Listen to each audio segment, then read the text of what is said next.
I'm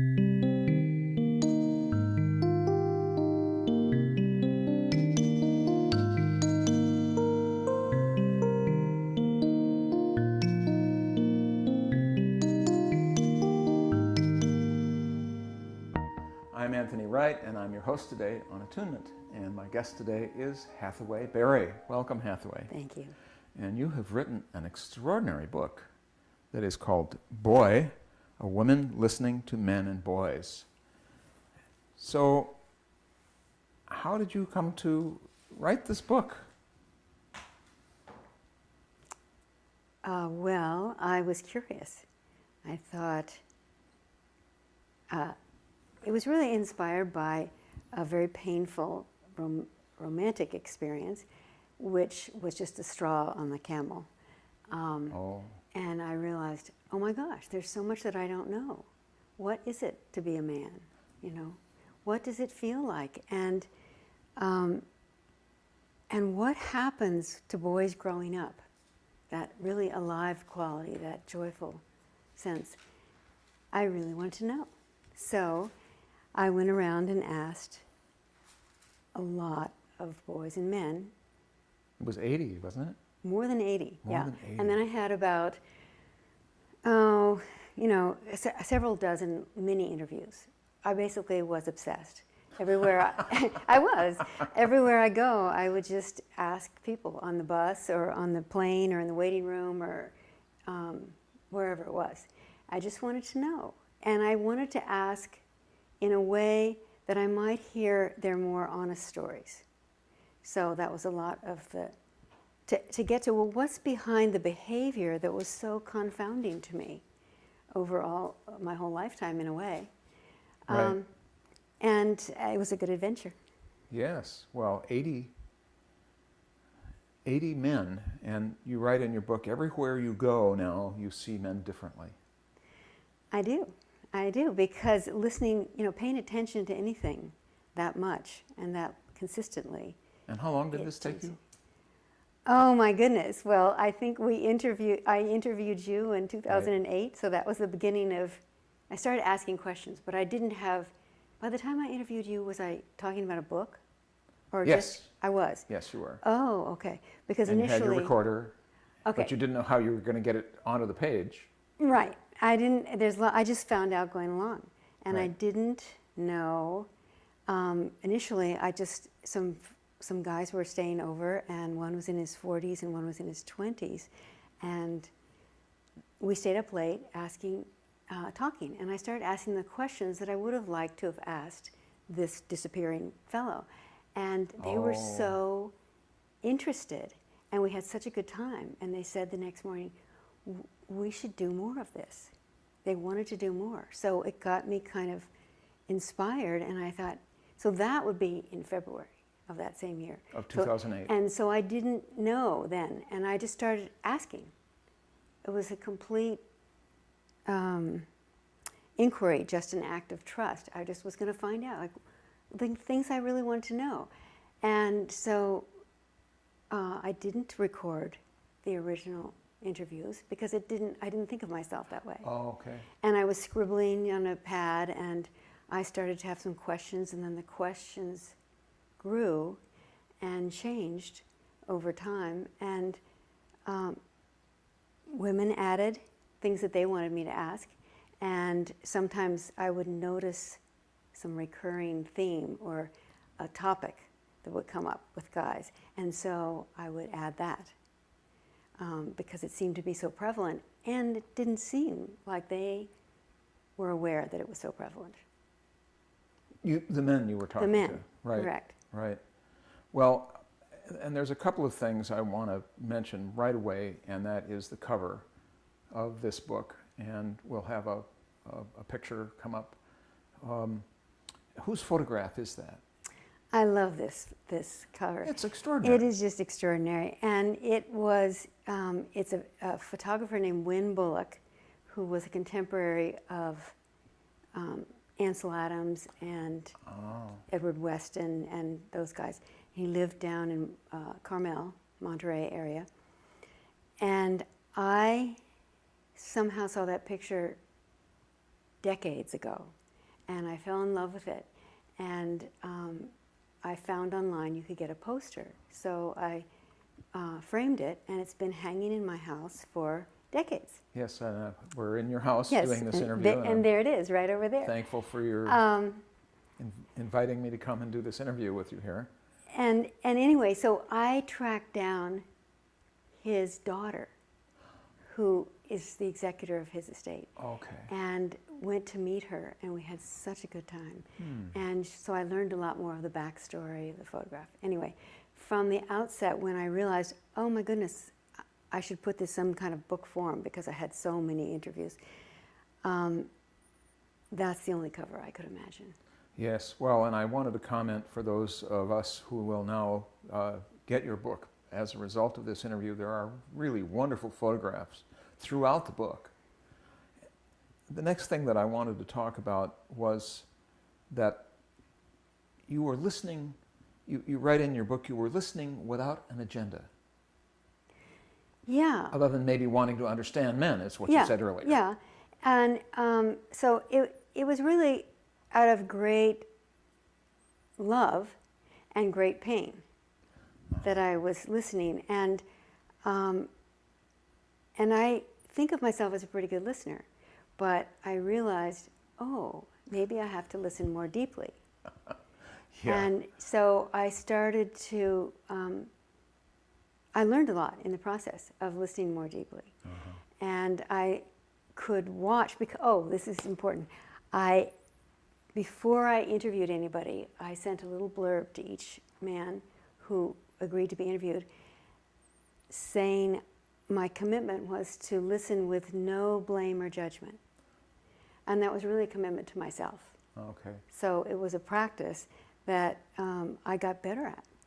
And it was a chance to watch how I would react and realize, oh, it doesn't help when I react.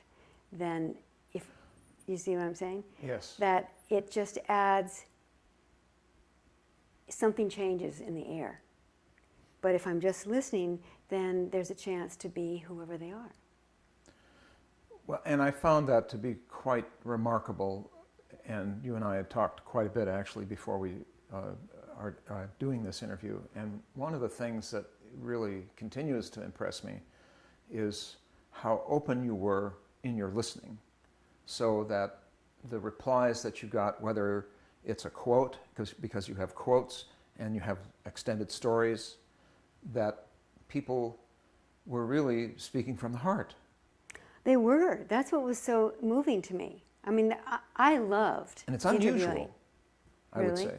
Oh. Well, and as I said to you when we spoke before, it's unusual for a man to talk to another man in the way that men talked to you.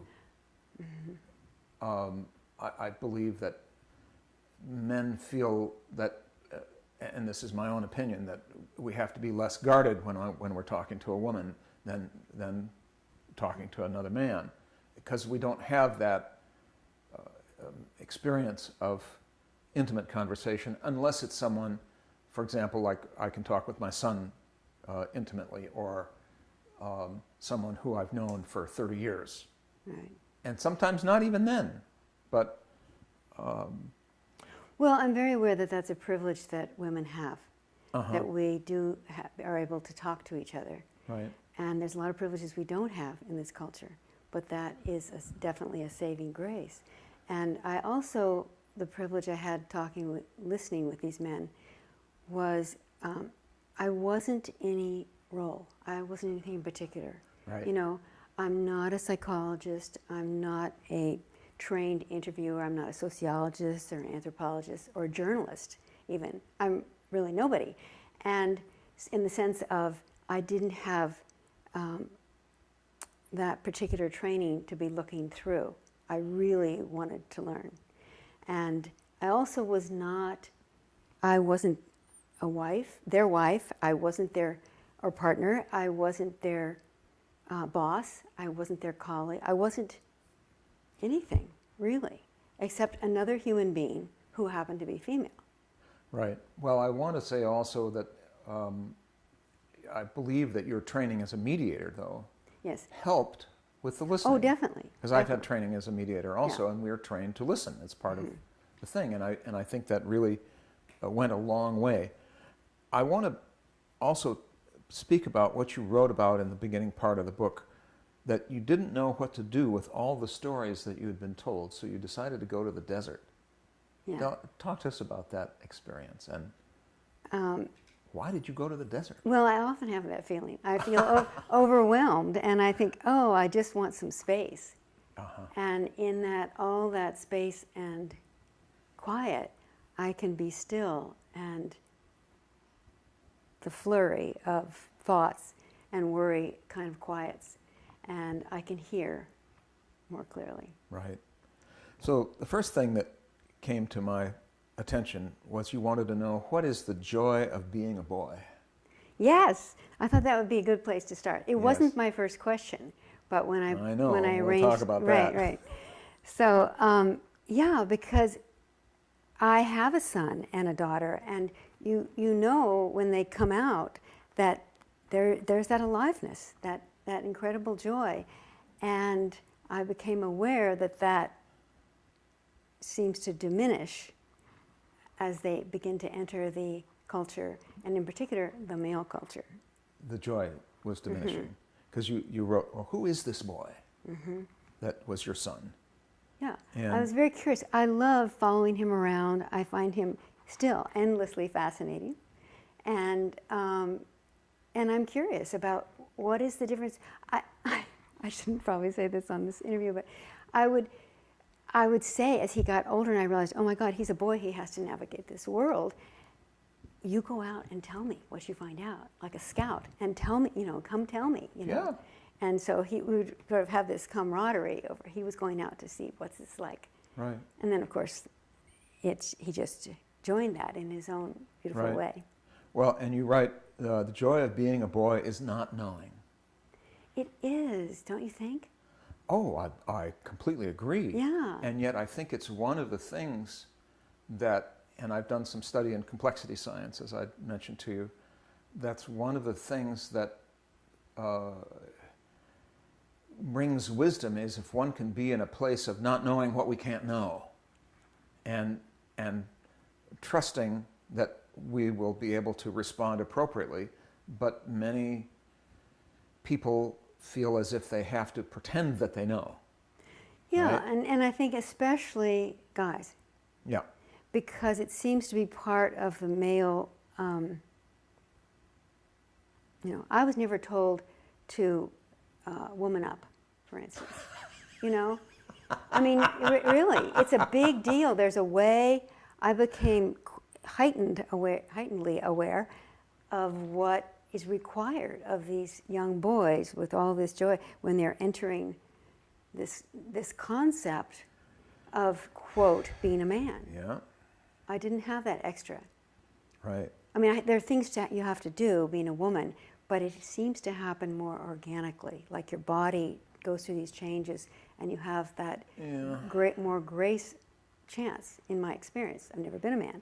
But again and again, I heard about all the pressures and the burden of this thing, being a man. Yeah. And you also write about, on page 61, the Equal Rights Amendment, you don't know what you don't know, and that as a woman, with men, more male privilege is often silent. Talk to us about the Equal Rights Amendment and male privilege. Oh, yeah. Well, I grew up in a household, a big family with 2 brothers and 2 sisters, and privilege. And I was aware that the males had a different kind of privilege, that we all had privilege, but they had a different kind. And You were aware of that very early. I would say, starting going into adolescence. Oh, okay. And I thought, what's up with this? I mean, why? Right. Why? And when I first heard of the notion of an Equal Rights Amendment, I truly was baffled. You know how as a kid you hear these concepts. Right. You hear concepts and you think, really? You mean we're not? Well, exactly. Why would we need one? Right. It's like, why do we need the term racism? Well, we do, because it's not done, Right. But it did seem like a whole extra thing, and I puzzled over it quite a while. Yeah, yeah. Well, and you also talk about this big ball of boy energy. You can't quite be vulnerable even with close friends. Well, that's a quote probably. Yes. From one of the guys. Yes. Saying that. And that was often, I heard that a lot. And you talk about shyness too, about how you write that men are starving for connection, and I don't disagree with that for a moment. I continue to wrestle with that, but what was your understanding? Well, that of was that? a quote from a man, that men are starving for connection. Okay. And I did hear quite a bit. There was the whole gamut of people who felt they had lots of friends, and those who were lonesome for friends, and for quite an age range too. And the younger guys seem to have more ease at it, because I think the culture is changing. And some of the older men, one was saying the only way to have friendships was to go fishing or, not talk, and then drink Right. and tell dirty jokes or talk about women or something. And it wasn't satisfying to any of them, but they didn't know how. And Right. that's the thing, which I totally appreciate. Where would you get the practice? Yeah, if not, and so many, and I wanted to also mention to our viewers that the range of males that you've interviewed was all the way from 8 or 9? 9 to 94. 9 to 94. Yeah, that wasn't intentional. I started interviewing guys more 50s and 60s, because Right. that's what I was curious about, baffled. And then I became more interested in younger guys. And actually my favorites were the preteens. I got to have favorites, but I think we all agree that they do have a lot of clarity and sanity. Well, there's really profundity. Profundity, Profound yeah. things that they speak about that I look at as a guy now who's 60 and in my 60s, and wow, that they really are speaking the truth. They're not. It's not filtered. Right. Yeah. Thank and you. we had such a good time together. Yeah. And one guy, I write about him in the end of the book, that he happened I was interviewing his best friend, and he just came by the apartment, and he said, "Oh, what's up?" Sat down, and he just joined right in. And he has a number of quotes in there. And at the end he said, "This is cool. So we're going to do this every week now?" And I thought, yeah, why don't we just Why not? listen? Yeah, exactly. Yeah. Well, and one of the things also you speak about is that gays bridge the masculine and feminine in that. Well, I don't. Again, I use them. I refer to the men's quotes themselves. There's one gay man who Right. speaks about that gays are a bridge between masculine and feminine. And there's a lot of different variety. There are gay men, there's transgender man, a ex-con, a hedge fund CEO, Yeah. a Native American guy growing up on a reservation. There's a Tantra instructor, educator, and there's 17 different stories that are the main long stories. And then in between are little snippets from everybody else. Oh, gosh. So it's like a Yeah. chorus of voices. Yep. And because I wanted everybody to have at least a line or two. And so it's fatter than I might have liked. But I wanted to include everybody because the voices are so important. And even though some of it is repetitious, I think it began to make a point to me. Yeah, I didn't find it to be repetitious. I You found didn't? it to be Okay. really enriching. And I think the thing that is such a lovely quality to your book is you can dive into the longer stories, or if the book happens to be sitting on the coffee table, look in and get a couple of quotes. And you were speaking about two that you were beginning to hear about couples who are exploring masculinity. Reading it together. Reading it together, right. Yeah, and guys, it's been interesting. A lot of different people Yeah. have taken an interest. Right. The next thing I want to talk about is you hear people saying, I feel like I'm faking it. And one of the most poignant quotes I've read is someone said, please don't be angry with me when I tell you the truth. Right. Right. What an interesting idea that someone would be angry with someone else for telling the truth. And very common. And I think that's where it starts. For men. Very common. Well, for women too, but especially men because of the expectation. And when you think of it, when you're little and that happens, something shuts down. And you realize it's safer not to tell the truth. Mm-hmm. Yeah. You know, if parents were paying attention in a way that whatever came out of their kid's mouth was worth listening to, there would be a lot more safety to really reveal, because kids don't know, they're just finding their way, you know? Yeah. So really, it's really about listening to boys and not listening without the expectation of who they're to become. Oh, so there's none of this man up or toughen up or and boys don't cry or that stuff. Yeah, and they, because they are just, I mean, anybody who has children knows this, that you see them when they're little, they're just that alive, vulnerable creature, wide open to the world. Mm-hmm. And why would we want to shut that down? And you find that these people, these young boys, are different than girls in terms of their energy. There is a biology difference, well, for right, sure. Yeah, right, that openness, I think, is also true for girls. But this was the focus of the book, was boys, because that was my... That was your interest. Interest, and I feel I've been a woman for all my life, so I didn't... Right. It's what I don't know about so much. Right. And I was very touched to hear the stories about boys growing up, how much violence they're growing up in.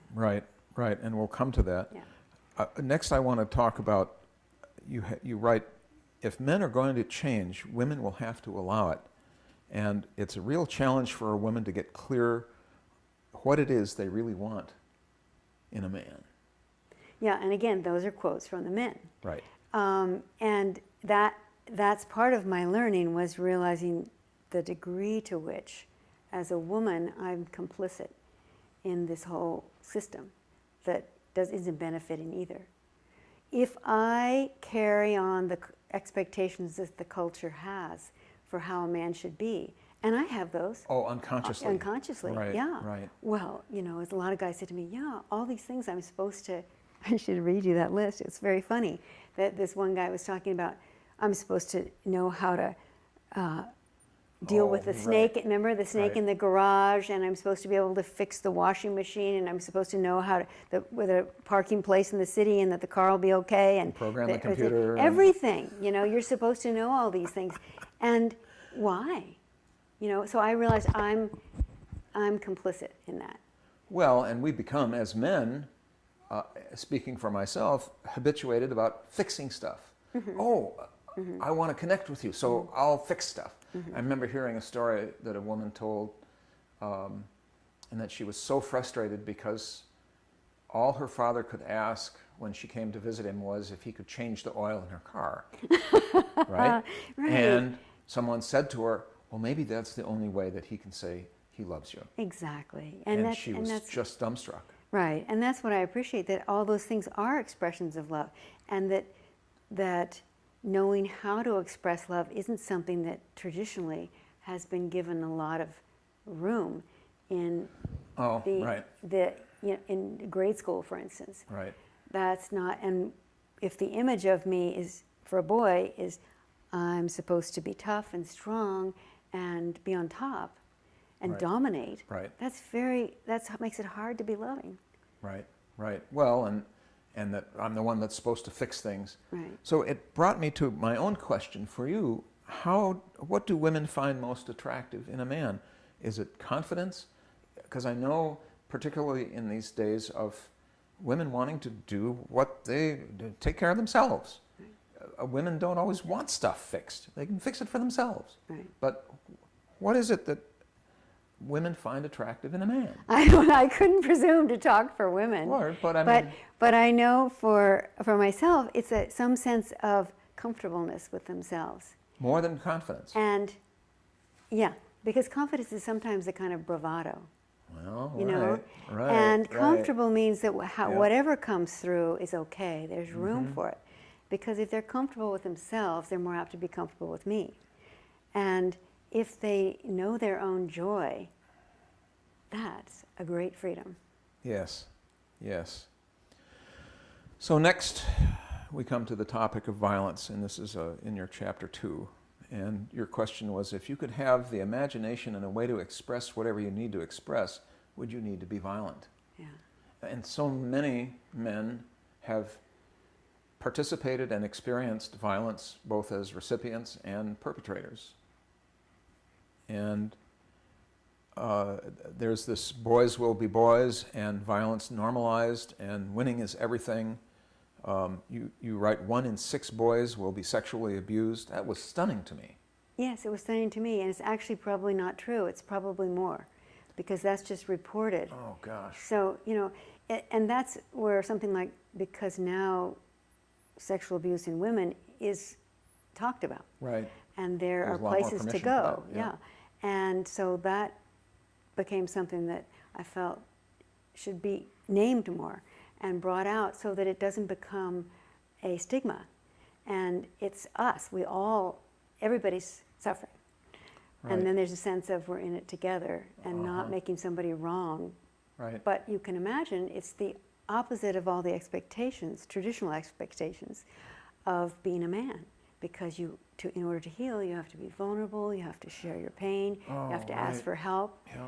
And that's kind And of... when you don't do that, it just is... It just gets stored in the body and kind of leaks out in other ways. Yeah.